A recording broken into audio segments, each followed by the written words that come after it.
तर आणखी एक महत्त्वाची बातमी समोर येते। राहुल गांधींनीच आता सात्विकी सावरकर यांच्यावर कोर्टाच्या आदेशाचा अवमान केल्याचा ठपका ठेवलाय आणि पुणे सत्र न्यायालयात याचिका दाखल केली आहे। सात्विकी सावरकर यांनी राहुल गांधी यांच्या लंडन मधल्या एका विधानाविरोधात पुणे सत्र न्यायालयात गांधींवर अब्रू नुकसानीचा खटला भरलाय।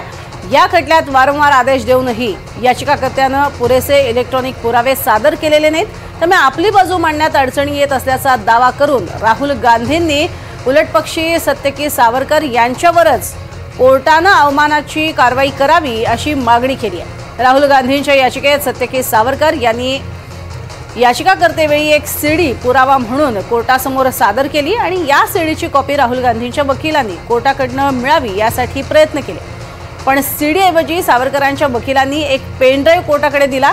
हा पेन ड्राइव्ह करप्ट झाल्याने त्यातील कोणतीही माहिती उपलब्ध होऊ शकली नाही असा दावा राहुल गांधींच्या वतीने करण्यात आला।